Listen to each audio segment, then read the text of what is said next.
Hello, everyone. Thank you for joining us tonight. I'm Cynthia Lewis, and I'm Chair and Professor in the Education Department here at UC Santa Cruz, and I'll be moderating this University Forum. The UCSC University Forum is an ongoing series focusing on the relevance of our research to the community and to social, economic, environmental, and political issues. The forum proudly features the impact of research conducted by the faculty at UC Santa Cruz. Before we begin, I would like to start with a land acknowledgement.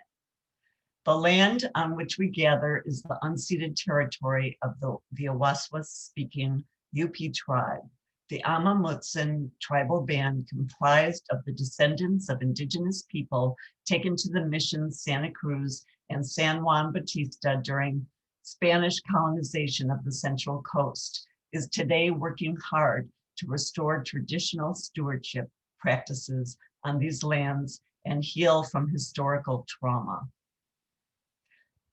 I want to mention that tonight's event will be recorded. We are using a webinar tool, so there's no chat function.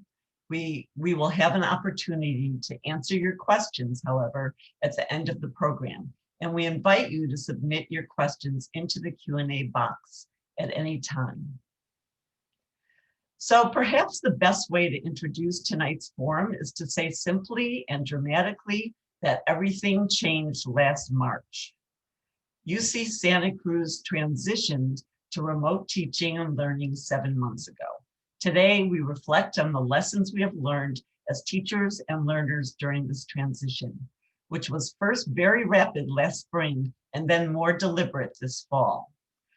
What has the shift to remote or fully online instruction revealed about the current state and possible future of higher education? How can we use this crisis as an opportunity to reimagine the practice of teaching and learning at a research university? At this point, I'd also like to point out that our focus tonight is on the transition here at UCSC rather than in K-12 schools. But we will have a university forum scheduled for January 13th that will focus on K-12 schools with a special focus on the changing nature of teacher labor. That forum will be led by Associate Professor Laura Bartlett from the Education Department. So at this point, I'd like to welcome our panelists who have been at the center of this transition and know a great deal about research on remote teaching, as well as the transition to remote teaching here on our own campus. Jody Greene is a professor of literature, feminist studies, and the history of consciousness. Her forthcoming collection, co-edited with Sharif Youssef, is entitled The Hostile Takeover: Human Rights After Corporate Personhood. She is the recipient of the UCSC Humanities Division John DeZikas Teaching Award, the Disability Resource Center Champion of Change Award, and has also twice received the UCSC Academic Senate Excellence in Teaching Award. In 2016, she was appointed the founding director of the Center for Innovation in Teaching and Learning, which we call CITL, and she now serves as UCSC's first Associate Vice Provost for Teaching and Learning.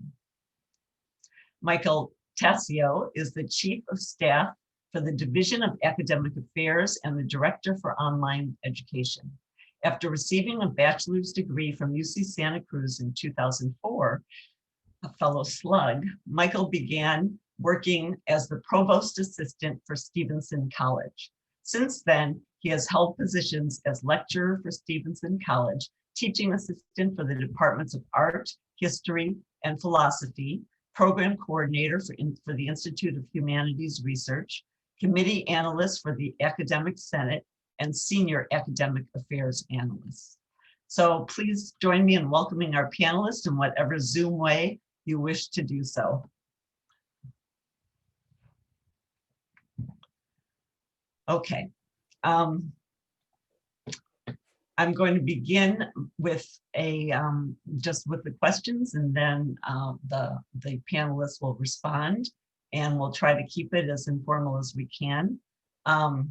So first, we have all been through a monumental change in first shifting to emergency remote teaching last spring, and now to planned remote teaching and learning. I know that you, the panelists, intentionally added the word learning to what we are now doing in remote instruction, because you now know more about student learning in this context. What can you tell us about student learning in remote instruction at UCSC and in the research on this topic? I don't know who wants to begin. Do you want to jump in, Jody? I'll jump in. First of all, it's really lovely to be here. And thank you so much, Cynthia, for being willing to engage us in this conversation. And thank you, as always, to the whole team from UR. It is a great pleasure to work with you. And I'm very happy to be here with my wonder twin, Michael Tassio, with whom I've been working pretty closely since March 13th. I have one small correction to the lead up, which is it's actually 8 months, not 7 months, but who's counting? Yeah, so what have we learned about learning? One of the things that we've learned about learning, which like many things that we've learned in the last few months will carry over when we return to whatever we return to after this, is that you need to help students become good remote learners. You can't assume that they know how to be remote learners. I hear all the time that young people are digital natives, and they are digital natives when it comes to entertainment and socializing, but they're not necessarily digital natives when it comes to learning. So one of the big changes that we made between the spring and the fall was to develop some resources for instructors about how to help students become good remote learners, how to help them with time management, how to help them be resilient, how to help them be reflective. So that was something that we hadn't thought about. And of course, we could do a lot more for our students in the ordinary course of things to help them to be great learners. And I think that's a kind of programming that we're going to be doing a lot more of when we come out of remote instruction. Michael, do you want to add some things? Yeah, I just want to also say thank you so much for inviting me to participate in this. And thank you, Cynthia, so much for hosting us. First and foremost, what we learned, which is what we expected, is that learning during a pandemic is really hard. It's such a baseline to begin with. And learning in a remote environment is also challenging too. Before I say a little bit about what we're doing there, I want to clarify some terms and terminology to help us all be on the same page. We talk a lot about remote instruction. We also talk about online instruction, and there are some important differences. And I have a feeling that in these questions that we're going to be jumping back and forth between remote and online. So I just like to do some clarification right now. Online instruction is a type of instruction we've been offering on the UC Santa Cruz campus for about 7 years now, and we'll continue offering after the pandemic. There's a really defined way that we put forward courses for review by our academic senate and eventually approve them and offer them on our campus. We also engage in this thing called remote instruction, and we've been doing that primarily during emergency periods, enabled largely by the relatively recent ability to do that through Zoom. We saw that with the strikes, we've seen that with fires. We'll see it in the future with earthquakes and maybe even additional pandemics. Within those two types of instruction, online instruction and remote instruction, there's different modalities, synchronous and asynchronous. And synchronous really refers to that immediacy that you get through technologies like Zoom. Those are courses that have set class times, just like our in-person courses where students meet and receive lectures together at the same time. Asynchronous courses are those courses that often include elements like pre-recorded videos that students will have more flexibility when they watch and when they engage with course material. So just some important differences there. And very few of the courses that we're offering right now are those fully online courses that are approved to be offered online. It's more of the remote environment that we're in right now. When the pandemic hit 8 months ago, online education, the unit I represent, and Jody's unit, the Center for Innovations in Teaching and Learning, aligned our units to support remote instruction better. And we did so around the formation of 3 values that we think are really critical: accessibility and ensuring accessibility in the remote environment, building community, which is so challenging. And I know we're going to talk about that more in the remote environment. And really through those two elements as values, getting students to a place where they can experience more deep learning during remote instruction. And I bring all of this up because it really points back to that main point about what we're learning about learning during the remote instruction period. And one thing that we really focus on in the course design process is thinking about the situational factors that our students are facing when we're thinking about how to design courses for either online or remote instruction. And one of the charts that we didn't create, but that we've used so much is a chart that compares immediacy of instruction to bandwidth of the internet. So you have high immediacy on one side, low immediacy on the other side, high bandwidth, low bandwidth, and so on. And you learn some really interesting things by looking at that chart. You might find and I should also say here that in-person instruction is really built around immediacy. And I think when we jump to remote instruction, there's an urge, a desire to try to bring that immediacy with you to the new format. And it doesn't work that well. Even right now, this seems pretty immediate, but there's a bit of a delay, and our brains pick up on that. And being a student in an environment like this, really simple things like raising your hand or asking a question, that delay really shows. And so through looking at this chart and thinking about bandwidth and immediacy, you might come to some surprising decisions, like relying less heavily on Zoom for instruction and more so on asynchronous discussion boards, or some collaborative documents, social annotation, and so on. So really in thinking about the student experience and student learning, going through that bigger process of thinking through course design. Thank you. So I'm going to use the term remote instruction since I think that's really what we're about tonight. And I'm glad you brought up the importance of building community, and that was one of the, one of the sort of foundational things that you were thinking about in helping faculty to teach in this way. And I'm wondering if, I think that one of the assumptions, there are lots of assumptions about remote instruction, and one of them is that it's harder to build community. And so I wonder if you could talk about what you think about that. Is it harder to build community or different? And in what ways have you found it useful for faculty to think about building community? Yeah, I mean, I think one thing to say is that faculty didn't necessarily need to build community on a residential campus prior to COVID, because community was kind of built in, right? Students would walk in and out of the classroom together. They would meet each other in the library. So I think the harder, not harder is, it's a little bit difficult to say. The burden of it has shifted to the course design. And that's really one of our main things that we want to drive home, is that these courses, we have redesigned 2,000 courses per quarter for this academic year. So that is a huge amount of redesign. But one of the things, as Michael said, that we learned last spring is that you can't just take a course that's been meeting in person and just move it onto Zoom and assume that everything's going to work great. If you think about a traditional classroom, even one in which active learning is taking place, the vectors of attention go from all the students to the instructor, right? So there's this kind of energetic force that goes from the students to the instructor, and then you do what you can to build links between the students. When you design an online course, you have to figure out how to build that community in from the start. So whether it is using these group textual annotation tools, whether it's having more smaller short-term collaborative work, not necessarily long projects, which can be burdensome for students to do collaboratively, but making sure that you have opportunities for them to get together. So many instructors have been using the first few minutes of class for check-ins between the students, something that you probably wouldn't do in an in-person class, because that kind of checking in with each other would be happening when the students sat down next to each other. And so it's just a much higher degree of intentionality.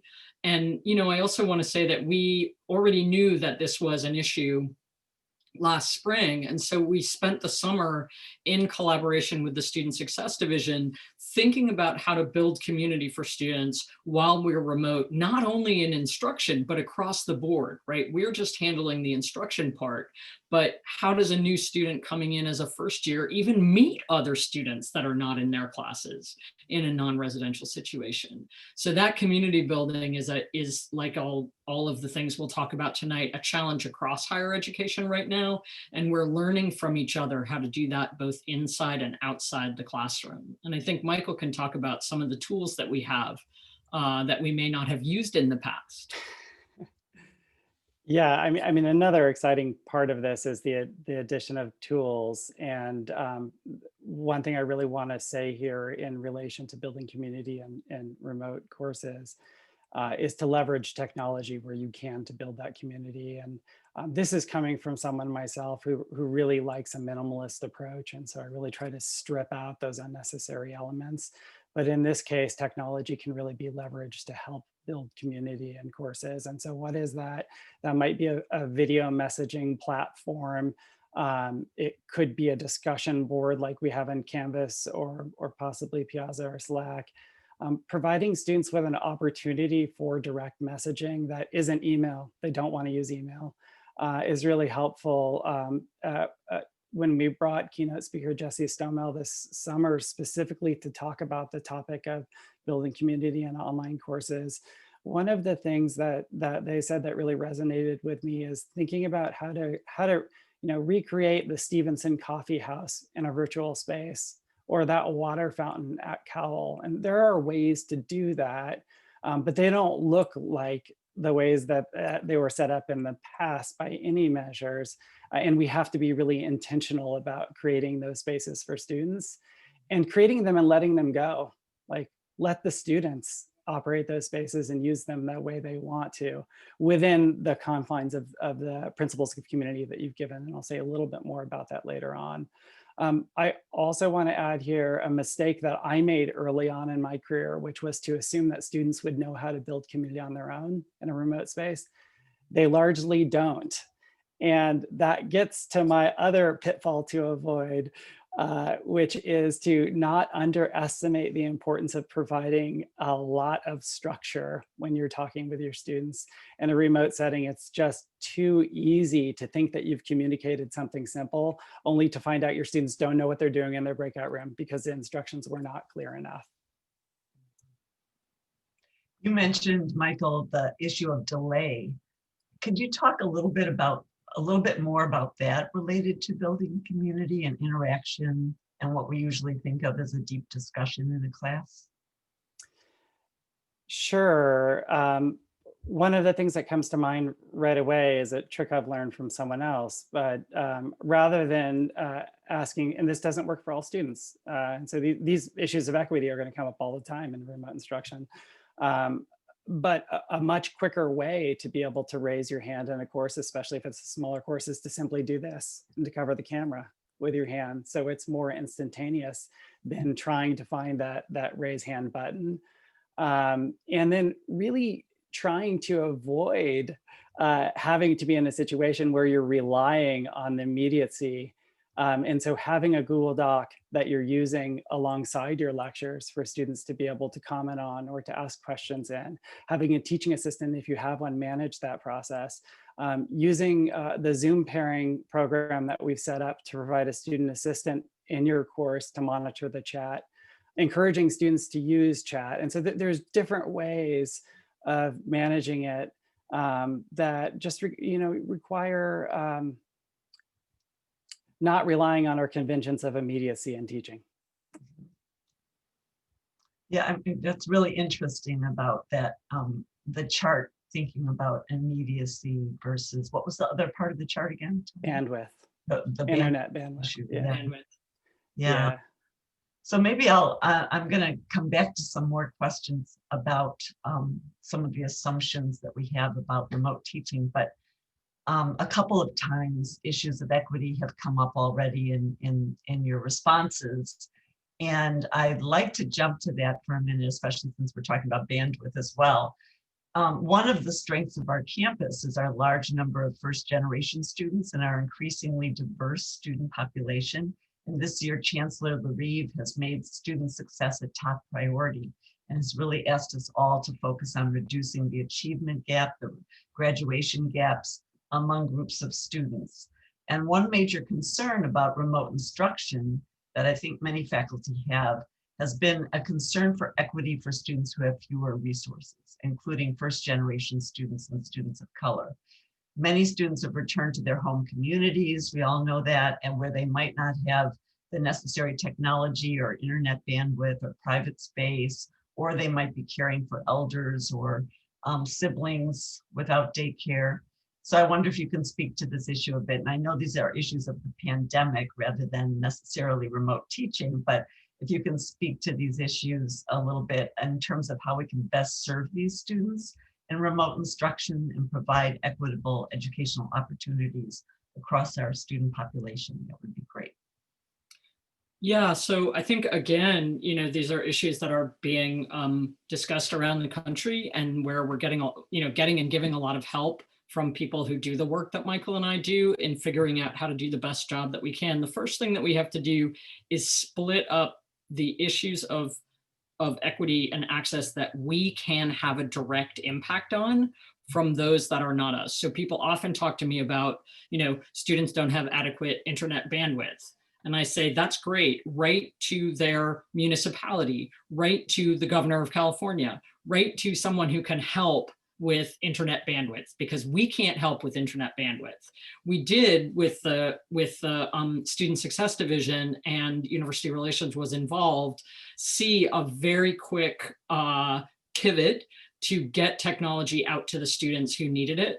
So the campus raised some money and put some money together and did a lot of surveying about students who didn't have machines that were adequate to this, and literally sent those machines out to them.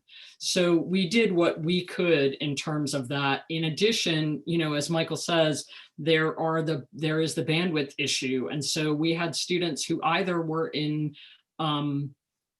situations where they didn't have adequate internet, or were in situations where they were in another time zone.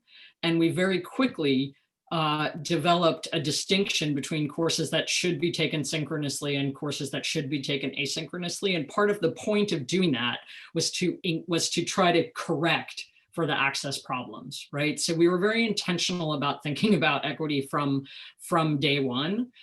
The other side of this, though, that's the separating of the things that we control from those that we can't. The second was to really talk with instructors a lot about these equity issues, and to try to develop an ethics of care and an ethics of thinking about equity.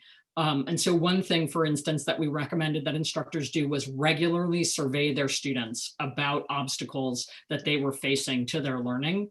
Again, you can see that this is something that it would be interesting to bring back after we come out of remote instruction, to ask students more regularly, what obstacles are you facing to your learning in this course? But that's been really successful in helping instructors figure out what they can do for students. I want to be really clear that the labor, sort of what the amount of work that it has taken every single instructor on this campus to make sure that they are aware of these equity issues and doing everything they can to mitigate for them, making more flexible deadlines, all the things that you would have to do in a situation in which obviously students have unequal access. I'm going to turn it over to Michael, but later I want to come back and say something happier about what the pandemic's effect on access and equity has been, because I think there's a big upside that we'll talk about a little bit later. Okay, I'll try not to steal that from you, Jody.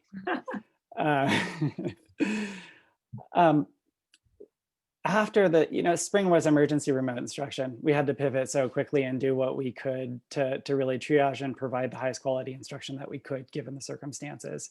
At the end of spring quarter, we started getting data from studies, national studies, about the student experience of remote instruction. And something that stuck with me so much from one of the studies was that both Latinx and Black students were far less likely to know where to ask for help in a course. For Latinx students, it was 1 in 5, so 20% of students. We didn't have data at UCSC, but there wasn't good reason to think it wasn't similar for our students. So this summer, we worked with Student Affairs and Success and our orientation leaders in undergraduate education to develop a program called Ask a Slug. And the purpose of that program was to provide a very, very simple, low risk way for a student to ask a peer, it's a student employee, any question that they have. So it's really an ask me anything model. So it's just to lower the bar as much as we can to provide a safe space for that question. And the orientation leaders have really been ideal to fill the role of answering those questions because they're so familiar with the structure of our campus that they're able to guide students to other resources. So many people on this at this event are aware of other programs like Slug Support that Jody mentioned earlier, and the Keep Learning website, which has been is regularly updated with helpful information, including really basic things like how to use Canvas and how to use Zoom for a student perspective. And I talked about it earlier, but I'll just say it again, that course design is so important here. And my favorite part of course design, I think everyone's favorite part, is assessment. The pandemic has given us an opportunity to rethink assessment in the context of higher education. And it's been really exciting to see that. Some students are really good at taking tests in high stakes environments. I tend to think that those students are more likely to be our most privileged students. And so really rethinking the assessments in courses to provide opportunities for all students to be able to show their learning is tremendously exciting and goes way beyond the pandemic. Thank you. I'm glad you brought up assessment because Beverly has asked how, I'm going to bring in questions as they're relevant, okay? How assessment has changed in remote classes rather than a one and done. What types of changes have been noted? I just wonder if either of you can talk a little bit more about that. Yeah, I mean, Michael and his team have really done a ton of work around this, and we've said all along that the technology is important, but what really matters is the pedagogy, is the teaching and learning side of things. And so we already, and I'll sort of foreshadow what I'm going to say later, is we already knew that we needed to change the way we assessed people before COVID, and COVID has given us a great leap in that. Right? There are various kinds of constraints, including the ease of cheating. I'm just going to say it, call it what it is, that have forced us to rethink how we assess students. So both the fact that we wanted to be really sensitive around students spiraling mental health concerns, more than 50% of our students are reporting mental health issues during this pandemic. And why wouldn't they be? So we wanted to try to figure out how to have our courses not compound that. At the same time, we wanted to make it possible for students to really show what they'd learned in ways that didn't allow them to pull it off Chegg or some other website. And so we had a kind of, necessity is the mother of invention moment around this. And we have spent a good amount of time preparing easy to access materials for instructors to give them authentic assessment tips. And then also developing workshops and other kinds of resources to help walk instructors through that. Michael hasn't talked about the integrated course design for remote instruction, but one of the things that our teams did over the summer was to come together and bring the CITL and online education course design existing programs and meld them into a course on our learning management system called Integrated Course Design for Remote Instruction, or IC Drive. And people could take it self-paced, they could take it in cohorts led by instructional designers. But a big part of the work that you do in that is take the existing assessments for your course and bring them up and think, how would these work in remote environment? What else might we do in a remote environment? How might we shift the structure and nature of assessment, not only to make it more fair, but also to make it better support learning?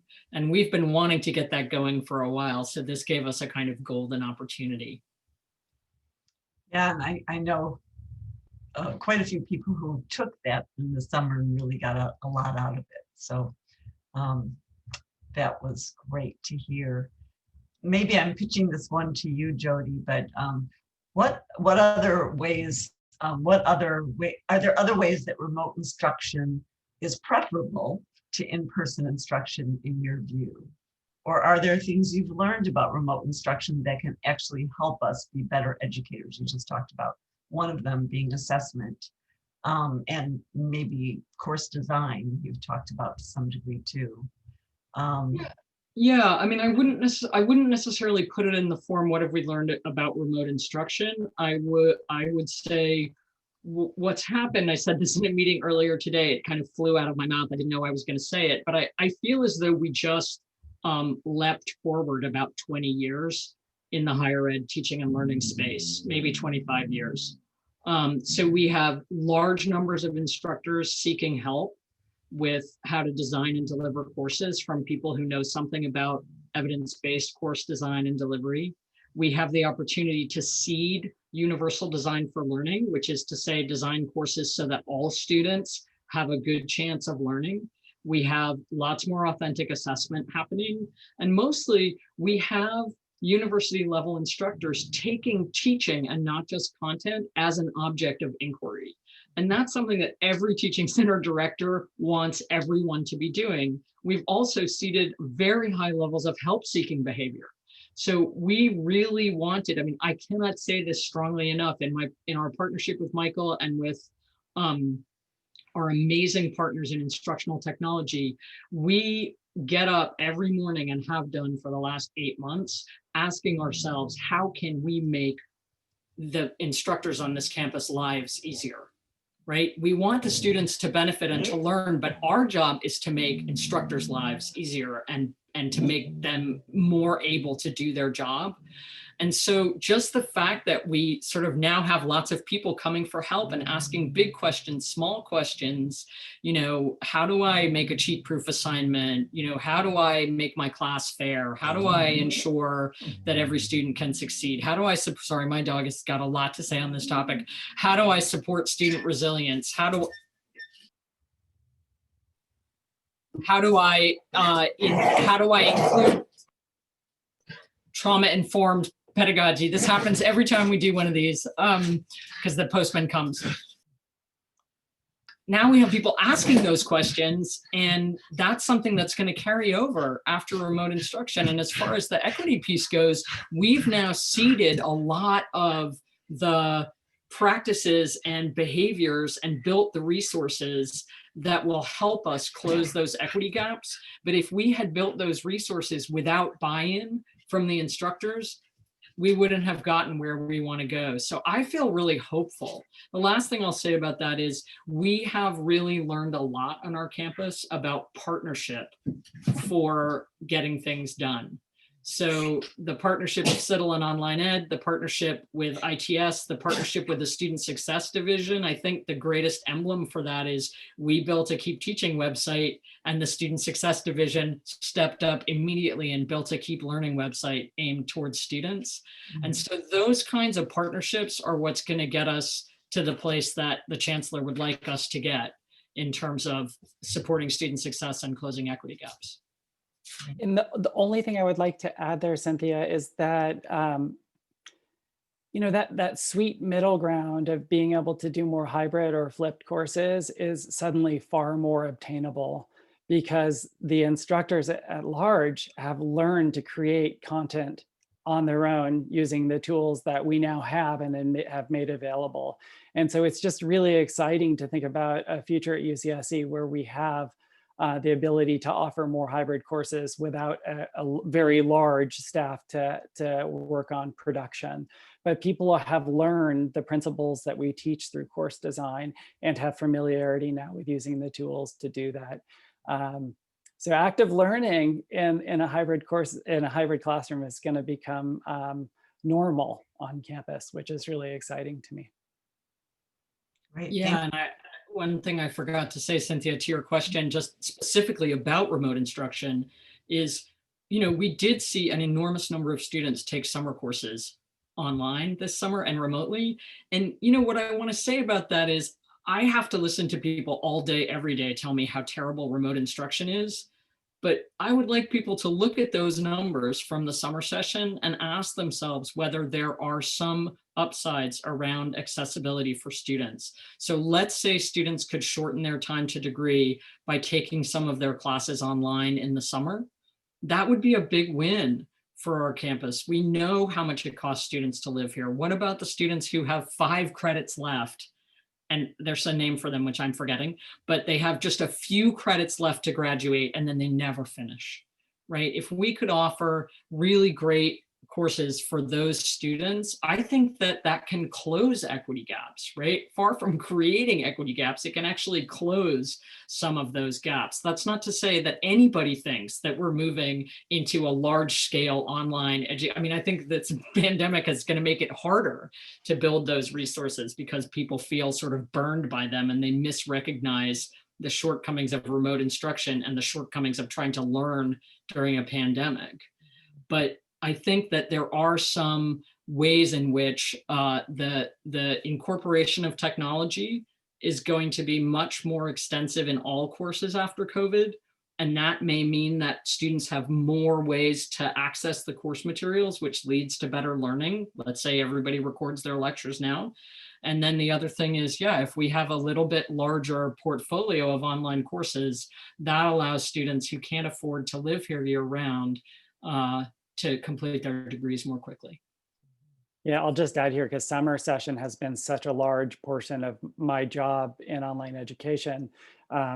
We've expanded greatly the number of offering of online courses during summer. We've expanded enrollment in those courses by something like 500%, so really large.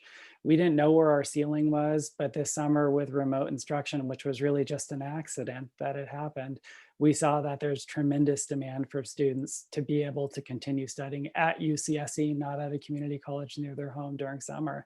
And I say that in the context of Santa Cruz being a tourist destination and so many of our students signing 9-month leases that cover their time during the academic year. And so I think that there's, Jody's absolutely right to point out that there are some real benefits to expanding remote or online instruction during summer. And we did see an increase in graduation rates this year, but roughly 4 percentage points, which is significant. But there could be other contributing factors to that in addition to expanding summer. Thank you. I know that you've had you've done some workshops. I think CITL was doing these workshops around race issues and discussions. And I don't know that it was totally, I wasn't able to go to the one that I really wanted to go to, but I don't know that it was focused primarily on remote instruction, but I have heard from instructors some sense of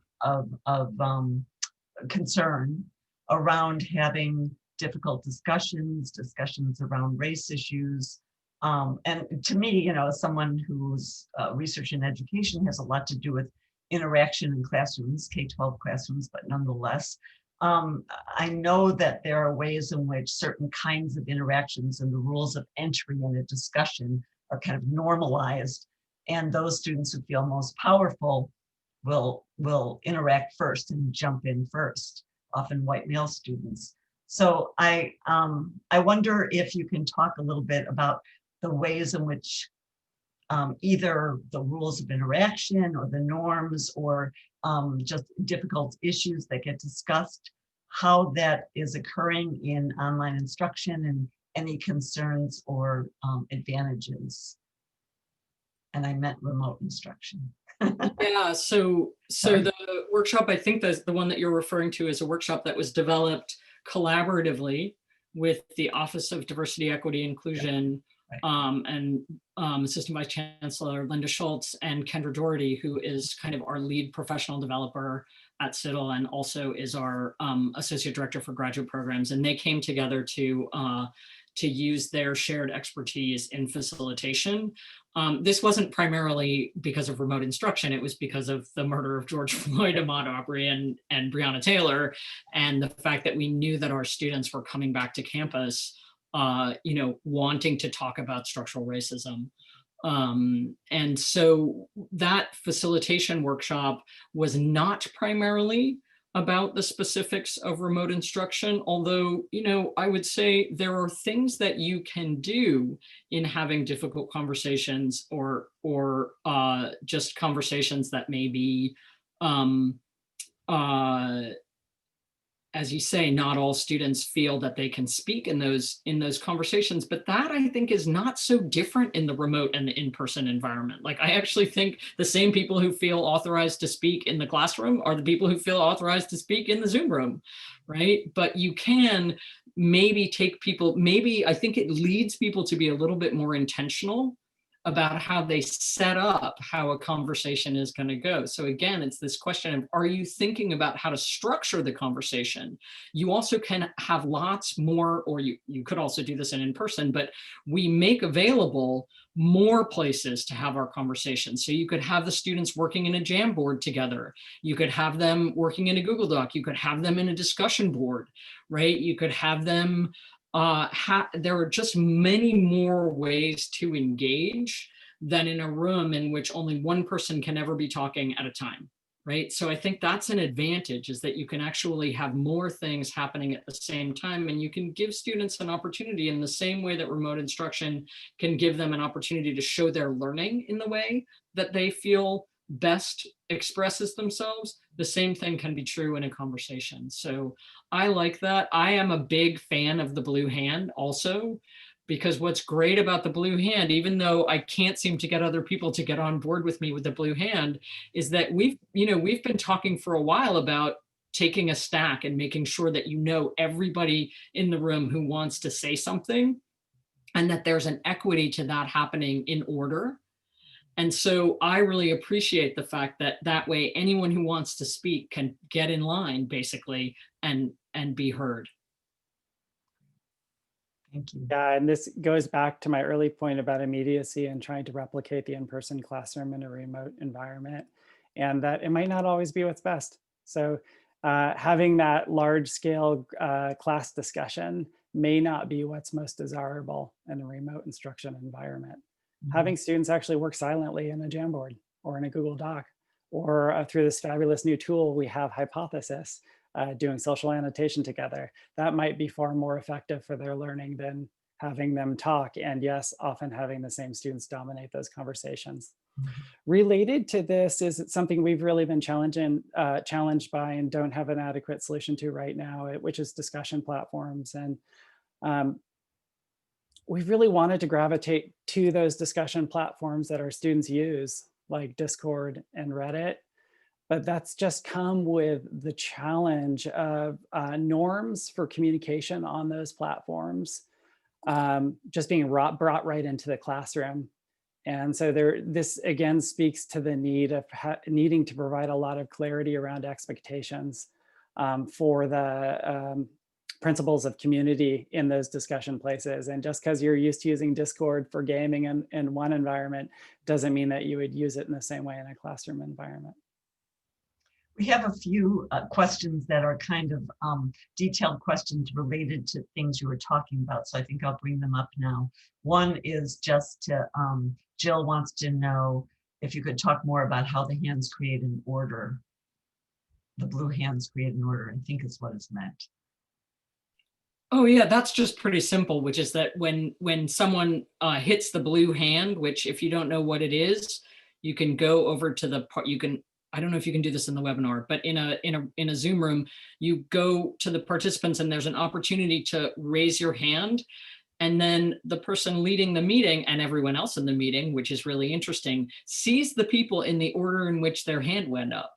So, in a lecture hall, right, if I have 5 students raise their hand, there isn't really any way for me to decide who gets to speak. And sometimes if the conversation moves in a direction, I'll forget, right, the last 2 people. We will have moved on from that. But what's really nice about the blue hand is that I actually have what's called in education parlance a stack. I have a set of people in order who have expressed that they want to ask a question. And some people worry that that doesn't allow people to ask follow-up questions. And so you can come up with a different technique for the follow-up question. So maybe if you have a specific question that's still on the same topic, you can have somebody, put a clapping hands in their video. Depending on how many people you have in the room, you can really use these tools to make sure that more voices get heard. We also, of course, have the chat.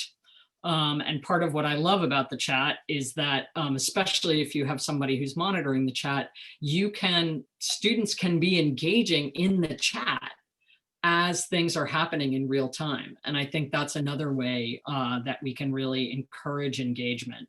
Even though I know there's liabilities to it, I really think the upsides outweigh the liabilities. And, I'm sure somebody's going to ask about having the video on or off, which seems to be the topic du jour.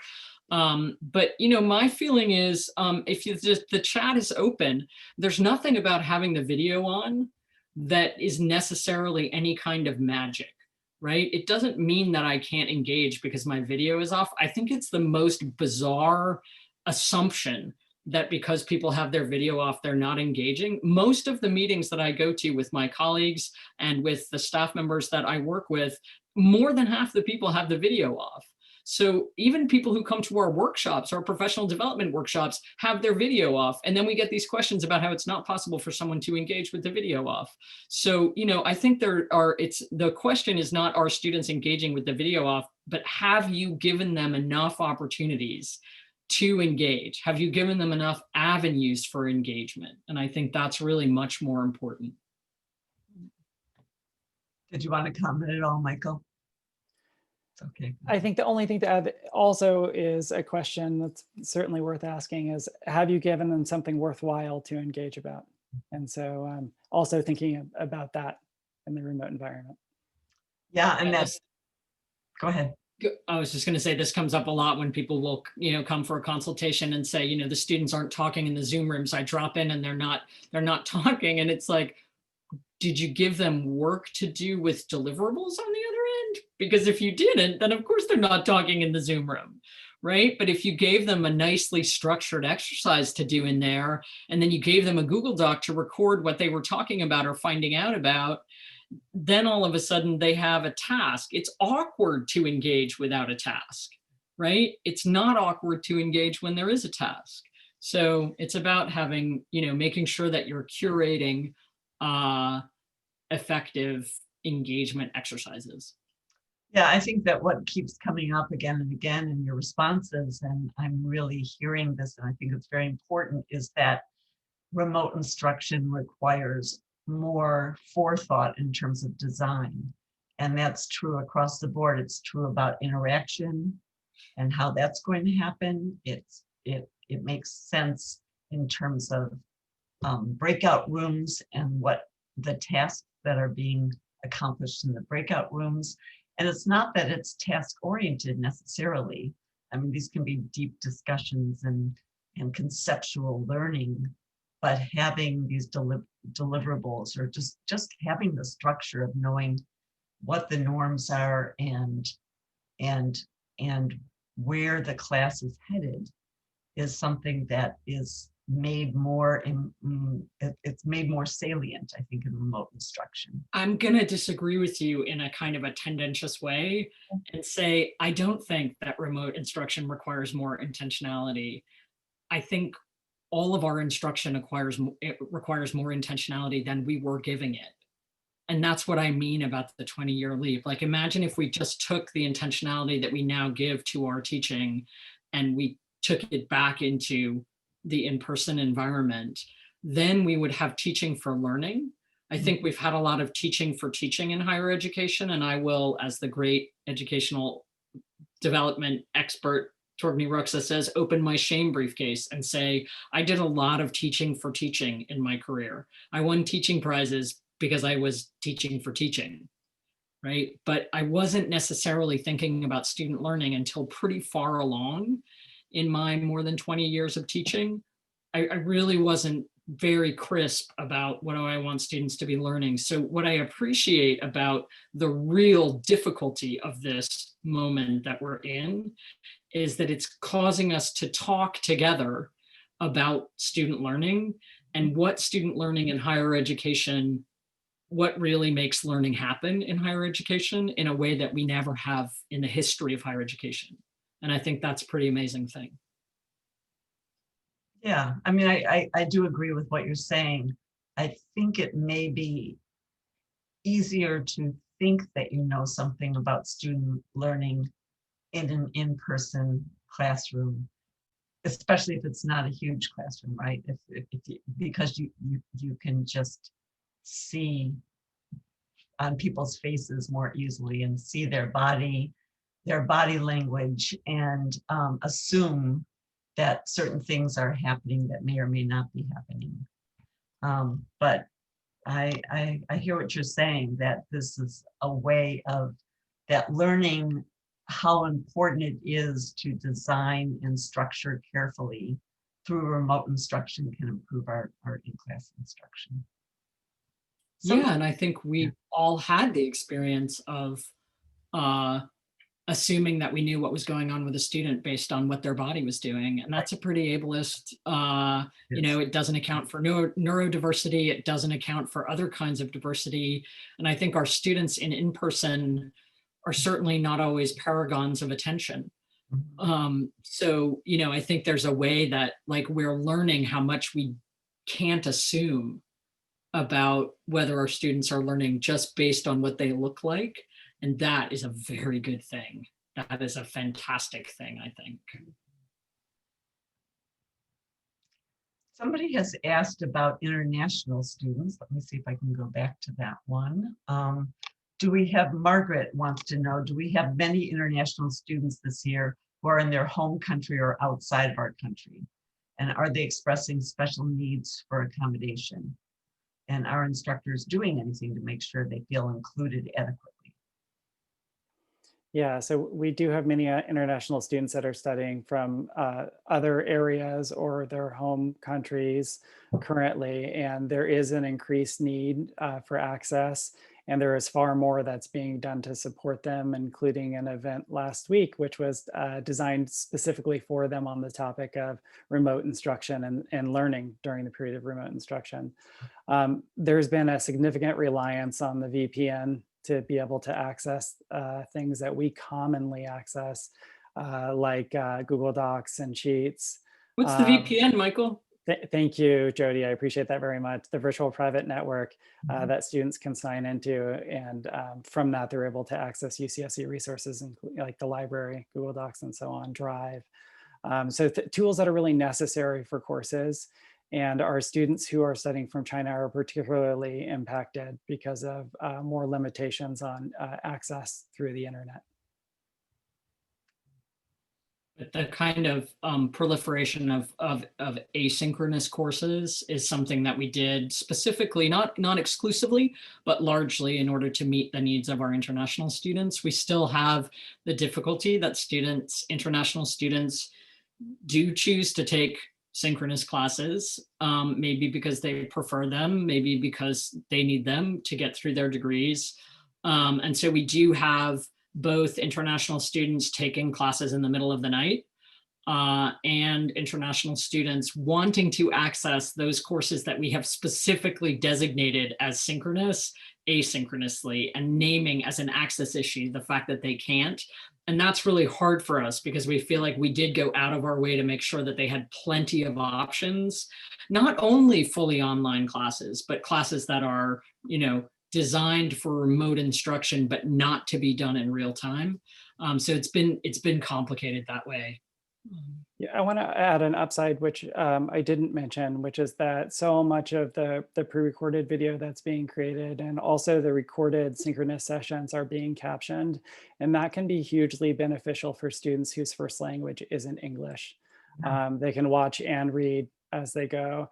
And having attended the event with international students last week, I'd just like to share, I mean, I was really touched by listening to students whose confidence with the English language is not as high as it is for many of us, and sharing how much of a challenge they're having right now, and how important it is that their instructors and other students are accommodating and accepting that it might take them a little bit more time on Zoom, or they might have a preference for using chat or text-based communication as opposed to speaking. And one of the great things that has come out of this is something that Michael dreamed up called the Accessibility Core, which is a group of student workers who are available to instructors, both to make sure that their materials are accessible, but also to help with captioning. So we have various forms of automatic captioning available to us, but they're not able to handle a lot of academic language.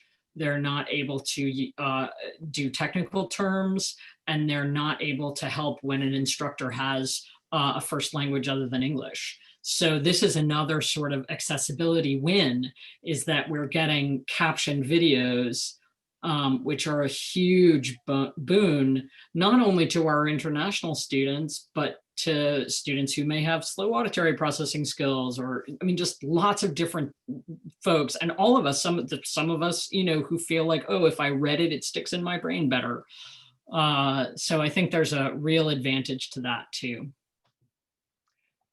I see that it's getting close to 6:30 and we've got a lot of questions from the audience. So I want to take those in just a minute. But before I do, I'd like to end with a question about the future. And you've sort of alluded to some of this already, but perhaps you can build on it. We can hardly predict what the future will bring as far as the pandemic is concerned, but many scholars and pundits are sharing ideas about how the rapid shift to remote instruction in response to the pandemic and its economic consequences will change the future of higher education. And I know that you two have been thinking about the future of teaching and learning on our campus related to what you've learned. And I just wonder if you could share your thoughts with us. Yeah, one of my favorite topics. You know, I think the greater attention to teaching and learning just in general that we have had to give during this time is an absolute revolution. I think it is a revolution in learning in higher education. I think the idea that we are responsible for whether our students learn is a new idea for a lot of us. And we're not exclusively responsible for whether our students learn, but we can play a role in designing and delivering courses that makes it most optimal for learning for our students. And so I think that's that, you know, I've already talked about the intentionality with which courses are designed to help seeking behavior, the recognition that the campus has devoted a lot of resources to supporting instruction. So it's not an unfunded mandate, right? It's actually a fully supported, not fully supported, but it's a largely supported. And, you know, as I said before, greater incorporation of technology, the proliferation of ways of learning, you know, for our students, so that they're going to be able to be a little bit more self-directed in their learning. And I think just really this attention to the educational side of a Research One that was already happening prior to COVID for those of us who were listening in on those conversations. But this has created a huge national conversation about what is the purpose of a university. And as I'm always saying, how are we going to balance the educational side and the research side and not break the faculty? You know, how are we going to balance those things and remain the incredible research institution that we are, while also focusing our attention and energy on undergraduate student learning and graduate student learning? Michael, I bet you have some different preoccupations. Different, yes. I agree with everything you said, Jody, and I have some different options to put out there. So as I mentioned earlier, I'm really excited about continuing to grow summer session, and I know we can do more there, and that can have a huge impact on our students. I also mentioned earlier interest in hybrid courses and doing more hybrid courses. We are a large campus that does not have much classroom space. I think in some classroom sizes, we've largely already outgrown our capacity for those classroom spaces. And hybrid courses allow us to rethink the use of classrooms. So rather than needing a classroom 3 days a week, might need it 1 or 2 days a week for Tuesday, Thursday classes, rather than 2, maybe just 1. And so that really radicalizes the way that we could think of classroom space on campus to make smarter use of it with hybrid courses. I'm also really excited about the possibility of online programs. I think that this period of remote instruction has really forced all of us to consider what it's like to teach online. And certainly for some people, many of us, we can't wait to get back to the classroom. But others are seeing a lot of potential with it and the ability to do it well. I've heard from a number of people who say, I teach better online, and I believe them, absolutely. And so I think that there's a real opportunity here. And I'll point out that for California residents and beyond, but especially for California residents, there's no UC quality option for online programs. And so I think there's a real opportunity within the UC system and hopefully within UC Santa Cruz for providing online programs even at the undergraduate level. And I'm thinking here particularly about degrees that make sense to do in an online format. So this wouldn't necessarily be a kind of standardized history degree, but maybe a digital humanities degree. Not an arts degree, but a degree in creative technologies. So you could just kind of think about the curriculum a little bit differently, so long as you're being very intentional and providing students with skills that they'll need in the workplace. So many businesses have already announced that they're not planning on going back to the same sort of in-person capacity that their office buildings have held in the past. And so as I think about the future of the workplace and the workforce, providing that training to students in using project management tools through their undergraduate experience and using technologies that they'll be using in their jobs, in their undergraduate experience is very valuable. So I see a lot of potential there that I'm excited about having conversations as we progress forward. Rachel's asked a question about labor relations that I think is very interesting. How does this situation relate to labor relations with graduate students? Are there time restraints regarding attention given to students? And I think that what she's thinking about is how much time this kind of teaching can take. And should that be changing our thinking and policies related to graduate student instructors or lecturers, or frankly, faculty workloads? Yeah, I mean, what we can do is be, informed and informing partners in that conversation, but we don't do policy. That's one of the things about teaching centers is that they're not responsible for policy, and that's for a reason, right? We operate within policy, but we don't actually, that's not our expertise. That's the job of the academic senate and the administration. And so what I would say to that question is we have done our best to mitigate the labor tax of the pandemic on instructors by working ceaselessly to roll out products to make your lives easier, and to pressure the campus to get the necessary technologies like Hypothesis that can cut down on workload by having students work in different ways. But as far as individual instructors and how much time they spend on their classes, we can't really help with that except by consulting with people about how to work more efficiently in a digital environment. To me, the ethics of care conversation is the one that really is painful around labor, because we're hearing from every direction that instructors need to care about their students more. But I know that that translates into time. And I know how many of my colleagues have their own kids at home learning, who are dealing with their own family strain and difficulty and illness. And, those are what we're trying to do is use our own ethics of care to support instructors so that they have just a little bit more space to extend that care to their students. Yeah, I'll add that as much as we possibly can, we have been providing compensation for instructors to develop fully online courses. So we had a robust program that we rolled out this summer. We duplicated it in fall and for winter courses, and I hope we'll be able to do the same for spring. And we've routinely provided opportunities for funding to develop summer courses. And so certainly in recognition of the additional effort it takes to create online courses in particular, there have been funded opportunities. Those funded opportunities have largely been at the instructor level, though, for lecturers and tenure track faculty. Thank you. Carmen asked a question that I see as being somewhat related. So, I mean, there's the issue of remote instruction being time consuming to learn and also to really care, the ethics of care, as you were saying, Jody. And then there's the pandemic, right? Which means that nothing is normal for anybody in their life, in their home life, in their community life, etc. So Carmen has asked, how are you all working with professors to accommodate students during this pandemic? I'm hearing from a lot of students that professors are putting more work on students.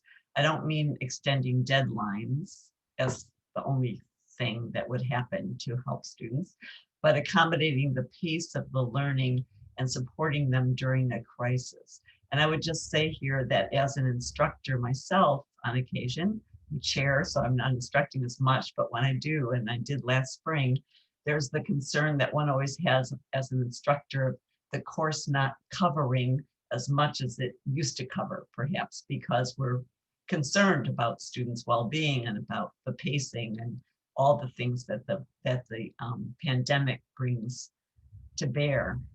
I just wonder if you have any comments about any advice that you're giving instructors regarding pacing, accommodating for the pandemic.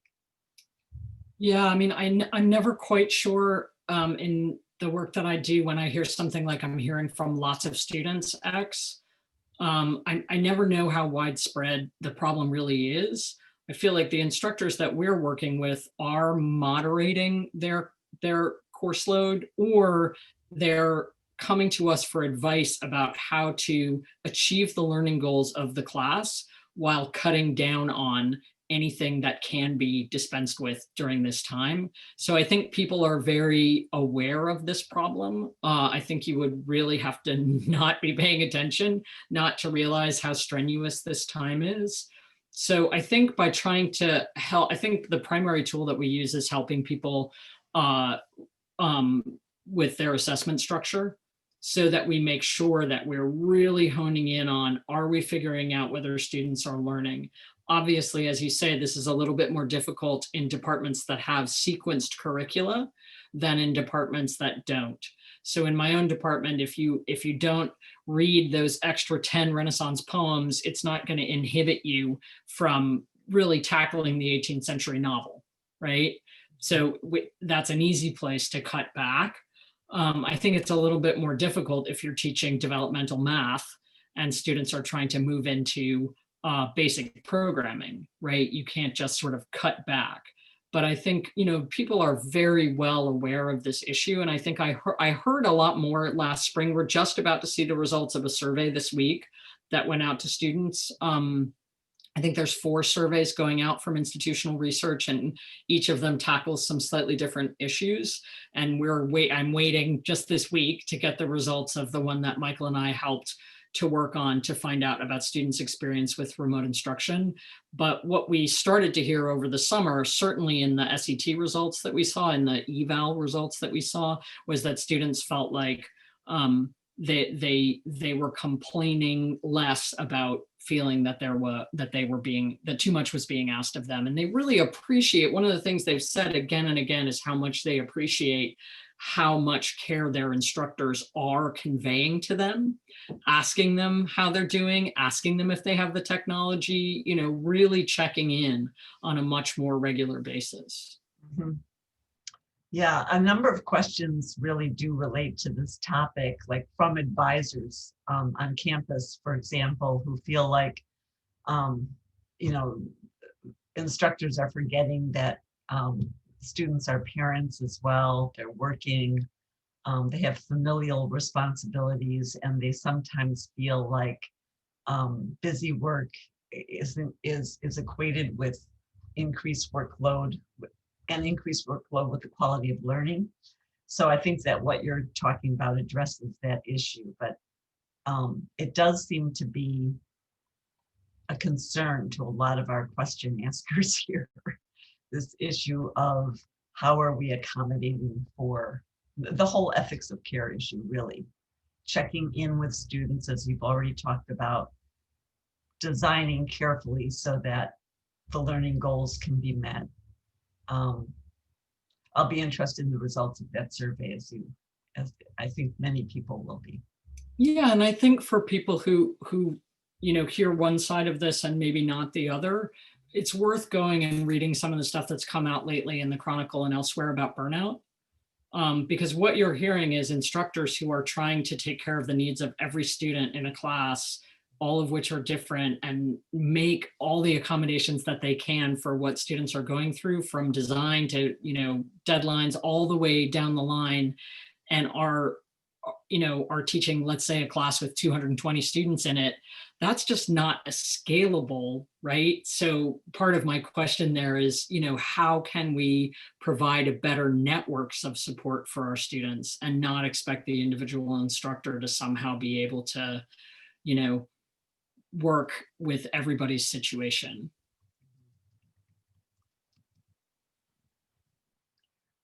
Question about from Maura about graduate students, and most of us, when we are teaching in our graduate programs, we're often teaching in seminars, and she is wondering how much has changed due to remote format. And I wonder if you know of any creative formats that are working well with graduate students. I think this is going to be a generalization, which I don't like doing, but smaller graduate courses have largely remained similar in that they are synchronous courses. They're still discussion based and they're held by Zoom. In terms of things being done differently, we've seen the integration. So a tool I like a lot is Slack for discussion and student engagement in general. Slack is a tool that researchers in particular on the STEM side of the university are more commonly using because of their research teams. They're not writing books by themselves like some other disciplines instructors do. And so there's more of a need for it. And so it's been more seamlessly integrated into those courses. And that's worked out really well for being an asynchronous discussion forum to continue student engagement in those classes. So a little bit the same and a little bit different. One thing that's been really great in the national level with graduate courses in particular, or not only graduate courses, but in that case, is lots of people visiting other universities' graduate classes.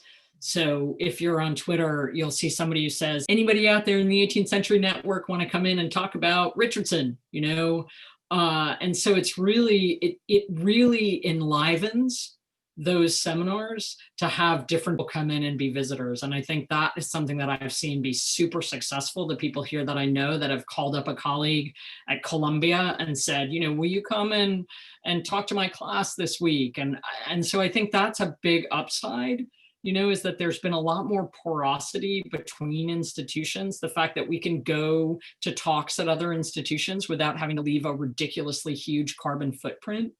So I think that's something that I've been seeing in the graduate classes that's been kind of great. And also a lot more availability, people making themselves available to graduate students at other schools. I see a lot of people on Twitter saying, I will speak to any graduate student who would like to have a conversation with me. Really surprising people. I mean, like super eminent people who are just making time. That's the ethics of care that they're trying to extend to, younger scholars, newer scholars, to try to make a little bit of an upside here.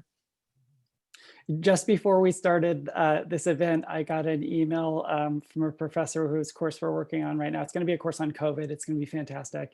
But one thing that was so exciting about it is that every week will feature a different professor giving a lecture. And so that's one of these things that becomes more possible to do in remote or online instruction. Really exciting. Yeah. And that we hope will extend beyond the pandemic. I had that experience myself, that a student brought that experience to us in my graduate seminar, because we were reading an author who this student happened to communicate with on Twitter, and kind of jokingly said, would you, it would be great if you came. And this scholar said, I'd be happy to come.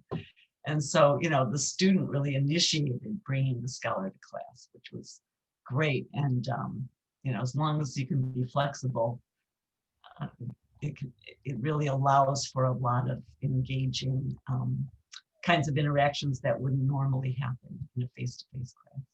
Well, and I think that even beyond that, Cynthia, and we haven't talked about this, so we might as well, just throw it in there, that part of that surveying that people are doing of their students is actually asking the students to be partners in giving you information about what would make the course better for them. So yours is one example of that, but I feel like that's something that I hope will really go beyond, is allowing students to be partners for learning and giving them the opportunity to tell you, within parameters of what you need to get done in the class, right? More of this would be really helpful, less of this would be really helpful. And I think that just opening up those channels of communication, as opposed to, kind of what I saw in college where, you'd walk in and the person would come in and give the lecture and then walk out, right? So I think there's a lot more back and forth, and that partnership will lead to more learning for sure. I want to make sure that I address some of these questions here, and it's challenging my multitasking abilities, but if this question is about, from Catherine, due to bandwidth issues, among others, is class size more limited in synchronous versus non-synchronous remote learning and in-person instruction? Also, do students seem to have a preference in presentation? Yeah, I mean, Michael, you can speak to this. There's a lot to say about that question, but the bandwidth limitation is not about there's not a bandwidth limitation on the class. The bandwidth limitation is you in your house. That's the bandwidth that we're talking about. There isn't a bandwidth associated with synchronous or asynchronous. Yeah. But I think the question about whether students seem to have a preference in presentation, can either of you address that? Yeah, they have strong preferences, and it's all over the place. And so there's not an easy way to answer that question. I don't mean to be too cute here, but I think that there's a way to balance that through a middle ground. And so I love asynchronous courses that have synchronous elements to them. And so I think you get the benefits of both worlds that way: the temporal flexibility that you gain from an asynchronous course, the allowing students to spend more time with pre-recorded materials through an asynchronous course, and then those elements of synchronicity where you have the immediacy, you have opportunities to set students up with work that will build community during that time period. So really careful use of the synchronous time in a more asynchronous format of a course is my preference, but student opinions on this are all over the place, and we're hoping to learn more through these surveys.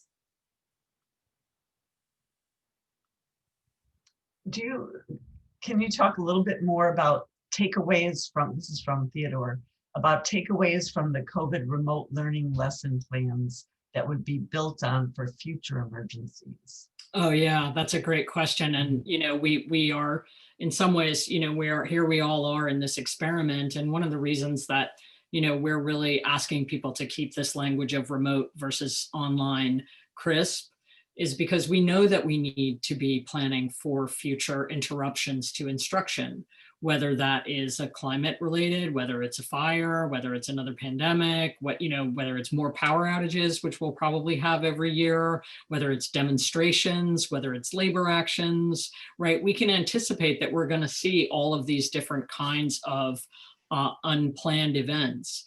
And so this was already a conversation before the great year 2020. I was on leave in the fall of 2019, and there was a robust conversation happening across the UC about the fact that we really should be better prepared for unplanned events. And it partly came up around that first big set of power outages. So I think every institution is going to have a very detailed set of preparations in place for transitioning in and out of remote when we need to do that. And the basic takeaway is be prepared, but I also want to pause and say, we were not at all prepared, and we did it. We stood up a university in 2 weeks in fully remote instruction. And so, as important as it is to prepare in order to do this well, I also want to say, we kind of put away the story about how we can't act quickly in institutions of higher education. And that was, largely staff and faculty and other instructors just applying their incredible talents and brilliance to a problem that needed to be solved quickly, you know. People here care about their students deeply, and I think that really showed. And Totally. and the leadership that you two have provided. I mean, instructors really needed that leadership at this time, and it's been incredible. So thank you for that. Yeah, the instructors and the students are really the ones to congratulate. What they've endured and been resilient through is really quite incredible. It's very impressive. I think in terms of planning for future remote instruction, I would really like to see more emphasis on student learning and teaching learning to learn at the student level. I think that that's an area that there's room for growth. And we do this already through a variety of ways. I used to teach in the core course College One. We certainly do it there. We do it in our summer orientation for first year students. And this experience has helped me realize, from my point of view, that there's an opportunity here to develop a 1 or a 2 credit course that would be required and would have more continuity, more consistency in what's covered and what's taught to better prepare, just as we're spending so much effort on preparing the faculty for teaching in a remote format. How you learn in a remote format's different. And the emphasis that you put on time management, for instance, is really different because you don't have the routines that you have when you're on a residential based question. And this really comes to or brings us back to the advisor's question earlier about caring for students and being flexible. They have so many responsibilities that are pulling them in different directions than they would be pulled if they were living at UCSC, at Cowell College, and attending their in-person courses. So that's an area for growth I see. Annette asked, with respect to what is the purpose of a university education, does it make sense to continue to require students to memorize, comply with research-intensive citation styles, etc.? So in what ways should our notion of what it means to learn at a university change? I've kind of been talking about this, but I wonder if you want to add anything. Yeah, I mean, there's so much to say about that topic. You know, one of the things that we have been preaching during remote instruction is just to kind of start to loosen up the notion of how students show their learning, right? And I heard an amazing webinar with Michael Tassio from Irvine and Richard Arum, who's a sort of famous thinker about education today, talking about getting rid of grades, you know, and has the pandemic allowed us to finally imagine a competence-based approach to education where, you know, students would basically come out of every class when they would be, you know, with relation to the program's learning outcomes, have they met those expectations? And at the end, they would sort of get a transcript that says, here's all the expectations that they've met while they were here. Here's the things they learned how to do. I think my worry about completely dispensing with something like a research citation style, first of all, we don't have our students do that much of that. Second of all, that is a way of acknowledging your place in a lineage of knowledge. And so I wouldn't want to get away from the idea that students are intentional about thinking about who they drew on and who they relied on in coming up with their ideas. I think we're already in a situation in which people are a little bit too fast and loose with that. And also I want to say, some of our students might come in and say, well, I'm not going to graduate school. I have no interest in that. But then they might end up wanting to do that. And so we need to educate them in a way that gives them as many options as possible, not fewer options. But I do think fundamentally that the entire endeavor is going to change. We know that, right? We know that we cannot prepare students. I mean, as much as the conversation right now is about preparing students for jobs, we also know that the jobs that we'll be preparing them for haven't existed yet, right? So we can't, if we are going to prepare them for jobs, it's not in the way that we think about that, right? Let's make sure they know this thing, right? Because we can't even imagine what they're going to be doing 10 years from now. So in some ways, I think it's weird, but we're almost going back to a more 19th century idea of higher education as helping you learn how to learn, as helping you learn how to engage in certain kinds of conversation, how to know the difference between fact and opinion, right? Those core critical skills are the ones that we need to be spending more time, not less time in a post-pandemic university. I couldn't agree more. And with that, I will thank Jody Greene and Michael Tassio for all the wisdom that they shared tonight. And also a big thank you to everyone who joined us tonight. We hope that you'll join us for our December 7th University Forum, which is the next University Forum. And that one will focus on immigration policies in the United States, understanding violence nationwide and in Santa Cruz, with Professor of Psychology, Regina Langhout. And with that, I hope everyone has a good night. And thank you so much to Jody and Michael. And thank you, Cynthia. And thanks, everybody. Do feel free to follow up if you have more questions.